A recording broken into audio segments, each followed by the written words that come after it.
The first time Nathan understood what loneliness felt like was when he was 7 years old, standing in the backseat of a car, tears soaking into the collar of his shirt, watching his grandmother's silhouette shrink behind the fogged rear window. His mother sat in the front, eyes fixed forward, silent. Her hand gripped the steering wheel as if it were the only thing anchoring her. She didn't look back once, until that moment. Nathan thought he had a mother, not the woman driving the car, but the one who braided his hair while humming Ella Fitzgerald, the one who taught him how to fold napkins into little swans, the one who let him dance barefoot in the kitchen with her church purse around his neck. That woman, his grandmother, was the only home he ever knew. But that day, everything changed. His real mother had returned, not from war or prison or exile. She had always been around, just absent in every way that counted. And now, with no warning, she took him. She said it was time he stopped being spoiled, that he needed a real family and a firm hand. But Nathan didn't understand what he had done wrong. He liked singing. He liked colors. He liked holding his grandmother's hand at the market and listening to her explain why bruised fruit was sweeter. His mother didn't like those things. She didn't like how he walked, how he laughed, or how he played with his girl cousins more than the boys. She said he was too soft, that it was her job to fix him. And so she pulled him out of the only life that ever made sense and brought him into a house where silence was heavy, love had conditions, and bruises were justified as lessons. He wasn't allowed to cry, not even when he begged to go back, especially not then. Nathan had no words for what was happening to him, only that it felt like being erased. There were no more bedtime songs, no more warm tea when he had nightmares. No more arms wrapping around him when he spun through the living room to a Disney melody. His grandmother had called those moments pure joy. His mother called them embarrassing. In the new house, his voice grew quieter. His eyes stopped shining. He learned to fold his hands, to sit still, to apologize for being himself. His father was never there. When Nathan once asked where he was, his mother muttered that he had left because he couldn't deal with a boy like you. Nathan didn't ask again. The years passed, and he adapted. Not because it got better, but because he forgot what better used to feel like. The woman who birthed him called herself his mother. But Nathan didn't recognize that word anymore, because as far as he was concerned, his mother had always worn a lavender apron, smelled like cinnamon, and hummed love into every stitch of the socks she darned by hand. And then one day, after everything had already crumbled, after years of silence, after miles and decades of distance, a single phone call arrived. His mother was dead, and the funeral would be in the same town where everything started and ended.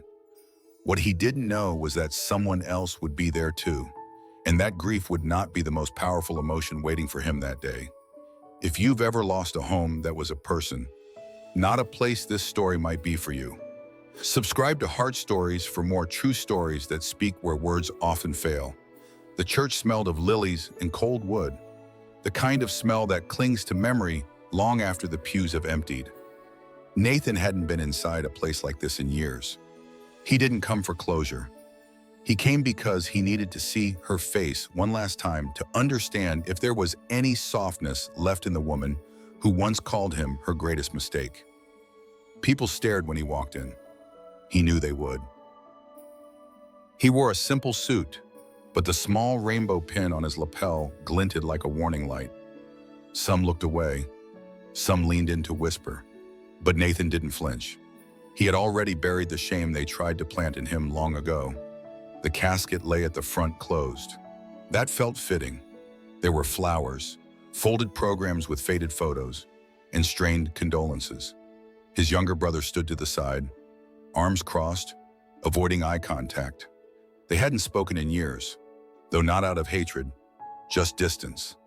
Silence filled by too many years of being on opposite sides of a family that never truly fit together. Nathan moved quietly through the crowd and found a seat in the back. He had only been there minutes when something caught his eye, a folded paper inside the program. It bore his name, handwritten in the delicate curve of someone he hadn't seen in decades. Elaine, his grandmother. He almost didn't open it, almost couldn't. But his hands knew what to do before his mind gave permission. "If you are reading this, my boy," the letter began, "it means she's finally let go. I don't celebrate that, but I've waited for this moment. Not to blame, but to tell you what you were never supposed to forget. You were always mine before you were anyone's, and no one had the right to steal you away." Nathan swallowed hard. He scanned the room, and that's when he saw her. An old woman in a muted blue coat, her silver hair pinned back like it always had been, the floral brooch, the cane, the quiet dignity, and the unmistakable warmth in her eyes that made time collapse in on itself.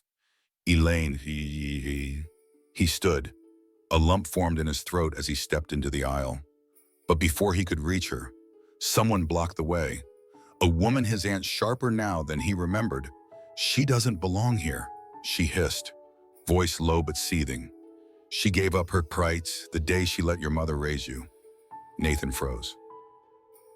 Then came another voice, louder, a man from the other side of the family. "That woman is the reason your mother suffered so much. She fed you lies. She turned you into this." He waved his hand dismissively, not saying the word. He didn't have to. Elaine didn't respond. She simply looked at Nathan, eyes glistening, trembling, but still standing. Another cousin joined in. "This is her funeral, not some reunion. Let her rest in peace."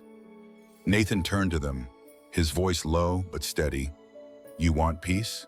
Then don't rewrite what broke it." He stepped forward and took Elaine's hand.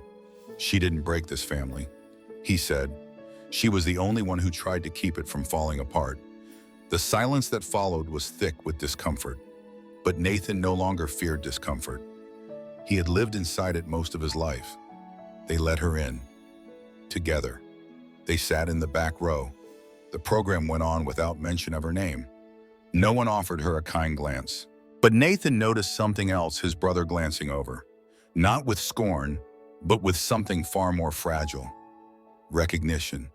Elaine leaned in and whispered, "I didn't think they'd let me stay." Nathan's grip tightened slightly around her fingers. "You're not here because they let you. You're here because you never stopped showing up." Even when no one opened the door, the service ended. Most left quickly, avoiding their path, but Nathan stayed with her. They walked slowly toward the exit, past framed photos, stiff goodbyes, and the quiet weight of things unsaid. Outside, winter light spread thin across the pavement. The sky was gray, but not cruel. Elaine opened the trunk of her car and lifted out a worn box. "I didn't know if you'd come," she said, "but I kept this just in case." Inside were letters, dozens of them, all addressed to Nathan, none undelivered. Each one marked "Return to Sender." "I sent one every month," she said softly. "Even when I knew they wouldn't reach you, I had to believe that someday they might." Nathan couldn't speak. The ache in his chest wasn't pain, it was memory unraveling all at once. And then, at the very bottom of the box, she handed him an envelope with shaking hands. "This one isn't for me," she said. "It's from your mother." Nathan stared at the envelope, his name written in the familiar, rigid hand of a woman who never learned how to be gentle. He wasn't ready to open it, but part of him already knew it would say everything she never said in life. And something inside it might change everything he thought he knew about what she left behind. The letter from his mother remained unopened in Nathan's coat pocket as he followed Elaine back to the quiet edge of town. Her car hummed gently down roads that once knew him, sidewalks now cracked. Street signs rusted. Houses faded but familiar. She parked in front of a modest one-story home. The curtains were still lavender. The mailbox still bore the same brass letters. Elaine didn't speak as they stepped inside. She didn't need to. The house spoke on her behalf. Everything was as he remembered. The soft creak of the wooden floor, the scent of old books, cinnamon, and something else. Something like time itself, settled into fabric and walls. A photo frame on the mantel still held the picture of them from a long ago Easter. Nathan grinning with a paper bunny hat, Elaine's arm around his shoulders. But what stopped him in his tracks was the dining table, set for two, two plates, two cups, a folded napkin with a silver ring, and in the center, a faded envelope with his name. "I said it every Sunday," she said quietly. "I'd make soup, just in case that was the day you came back." Nathan blinked. For 20 years, Elaine gave a soft smile. "No one teaches your heart how to let go. So I never did." He walked slowly toward the table. His fingers brushed the rim of the ceramic plate. Every Sunday. Week after week, she hadn't just remembered him, she had made space for him. In her home, in her ritual, in the quiet defiance of a love no one could erase. And for the first time in years, Nathan felt more than grief. He felt anchored, not to a place, but to a person who had never stopped believing he was worth waiting for. They sat down together. No words passed between them for a while. Only spoon against bowl, the soft sound of breathing. After the meal, Elaine excused herself briefly and returned with another item, an old tin box. Inside were dozens of birthday cards, holiday notes, small wrapped gifts. "All the things I wanted to give you," she said, "even if I couldn't." Each one bore a postmark. Each one was marked "Return to Sender" in ink, cold as law. Nathan's hands shook as he lifted one, a small parcel containing a handmade scarf in shades of forest green and navy. On the tag, "To my boy, who never needed to be fixed." Tears welled in his eyes, but he held them. "What about the others?" he asked finally. "What did they say about you?" "About me?" Elaine's gaze did not waver. "They said I ruined you, that I encouraged weakness, that I should have taught you how to be a man. And when I refused to punish softness, they called me dangerous." Nathan let the words sink in. They hurt, but not like before. Now, the hurt made sense. It had a name. "They feared you because you didn't try to change me," he said. Elaine nodded slowly. "But I didn't need you to change. I needed you to survive." She reached for her cane. "There's something else," she said. "Your mother's letter? It's not just words. It comes with something she wanted you to have." They returned to the living room, and from a cabinet drawer, Elaine retrieved a folded legal document. Nathan unfolded it slowly. It was a copy of a will, his mother's. His eyes scanned the page. Then again, the house. It had been left to Elaine. But in the second paragraph, added in handwriting barely legible, was a final clause.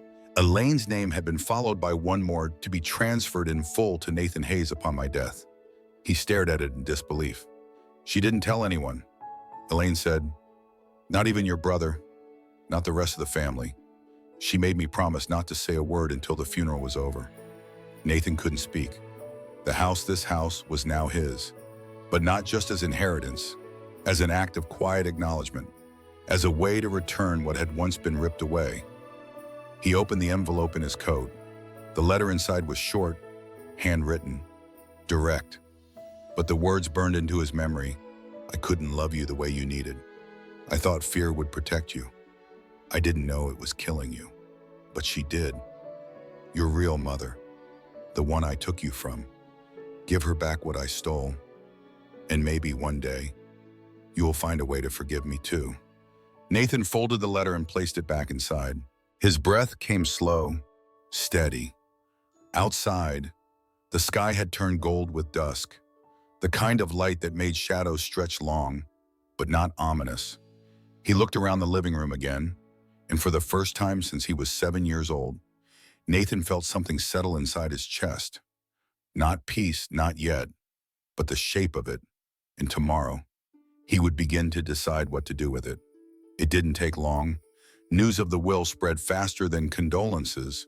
By the next morning, Nathan's phone rang with calls from numbers he hadn't saved and voices he hadn't heard in years, some pretending surprise, others pretending concern. But the message was always the same. That house was meant for your brother. This must be a mistake. Your mother would never.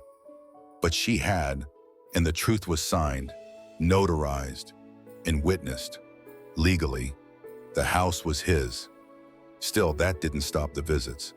The first came quietly, his aunt, the same one who had tried to block Elaine at the funeral. She arrived without knocking, stepping into the entryway as if she still had a say in what doors opened for this family. She glanced around with cold familiarity.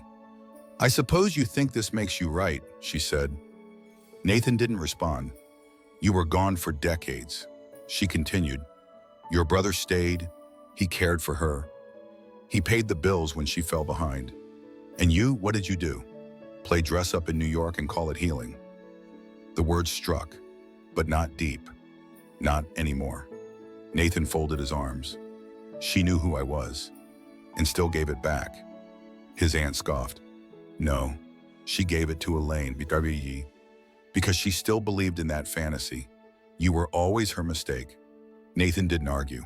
He simply opened the front door, silently asking her to leave. Later that day, his brother came, not unannounced. He had texted first. "Can we talk?" Nathan met him on the porch, the very one Elaine used to sweep every Saturday morning, humming to herself as birds flitted above. His brother stood with his hands in his pockets, shoulders slightly hunched. No anger, just wait. "I didn't know," he said. Nathan nodded. "I believe you." They stood in silence for a while. Then his brother exhaled. "She never let me see that side of her. The part that wrote letters, that cried at night. I thought she was just cold." "She was," Nathan said, "but not entirely." His brother looked up. "I hated how she talked about you, but I didn't know how to undo it. I didn't know I was allowed to see you differently." Nathan's throat tightened. He hadn't expected that. "Not today. I'm not here to take anything from you," his brother continued. "But if you do something with this place, make it matter."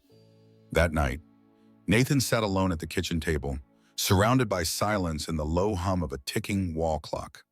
Elaine had gone to bed early, her strength waning.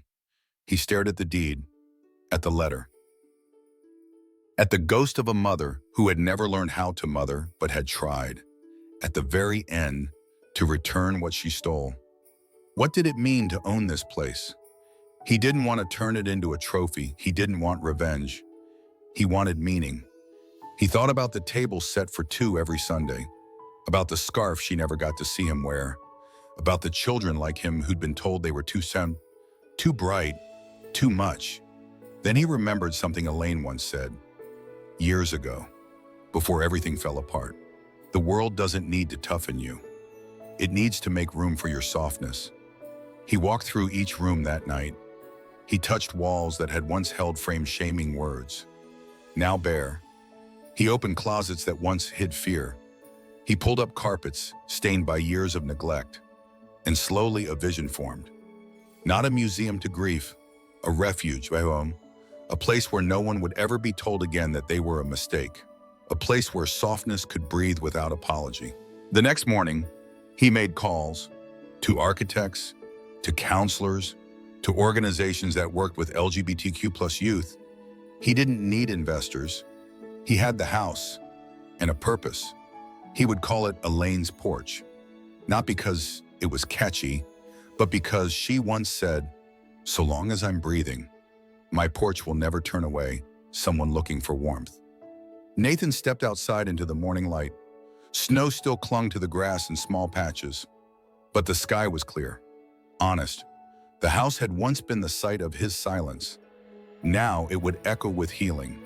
And somewhere in the back room, Elaine smiled in her sleep, never knowing that the boy she once cradled against the world would grow into the man who chose to remake it. It started with a coat of paint, soft almond on the walls, warm oak underfoot. The old carpet came up. The curtains stayed lavender, like before. Nathan didn't want to erase the past. He only wanted to offer it space to soften. Within weeks, the rooms filled. Not with furniture, but with voices. The first to arrive was a teenager named Aaron, 14, recently removed from his parents' home after they found photos of his boyfriend in his phone. He carried nothing but a backpack and the sound of shame in his breath. Nathan welcomed him with tea. "Pick a room," he said gently. "Whichever one makes you feel like it's yours." Then came Maya, then Felix, Then the twins, Jonah and Elias. Each child carried a different wound, but the same quiet question. Can I exist here without explanation? The answer was always yes. Elaine's porch became more than a shelter. It became a mirror of all the love Nathan had once been told to hide. Each Sunday, they gathered around the same table where a plate had once waited for no one. Now it fed everyone. And every Sunday, Nathan lit one candle for someone who didn't make it here. For a boy who ran. For a girl who drowned in silence. For a child whose name was never spoken aloud in their own home. On the anniversary of his mother's passing, a package arrived. No return address. Inside was a photo frame wooden, slightly chipped with a note tucked behind the glass.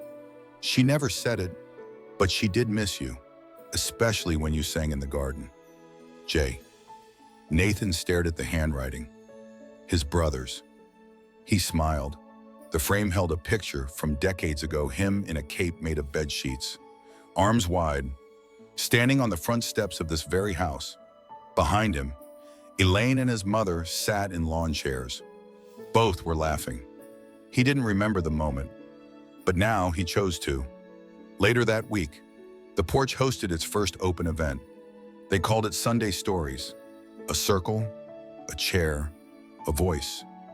One by one, the teens spoke, some with humor, others with trembling sentences, but all with courage.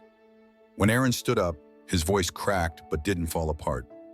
I used to think soft boys died alone, he said. But here we don't die.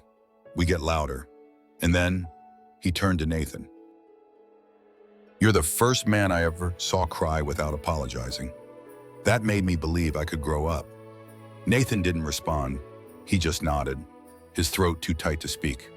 Later that night, as he turned off the porch light, a little boy named Malik, only 9, far too quiet for his age, asked him a question. Do you think my real family will ever want me back? Nathan knelt beside him. I don't know, he answered honestly. But sometimes the family you build is the one who saves you. Malik thought for a second, then asked, Did someone save you? Nathan looked out at the house glowing behind him, at the curtains, the warmth, the heartbeat. Yes, he said. She wore glasses too big for her nose and made the best apple pie I've ever tasted. That night, Malik fell asleep holding a photo of Elaine, and Nathan sat beside the window, watching the porch light flicker like a lighthouse against the dark. He wasn't just the owner of a house, he was the keeper of a legacy, of softness, survival, and space to return. And have you ever found your way back to someone who waited for you in silence? If this story touched something in you, consider subscribing to Heart Stories. These aren't just stories. They are reminders that someone, somewhere, still sees you.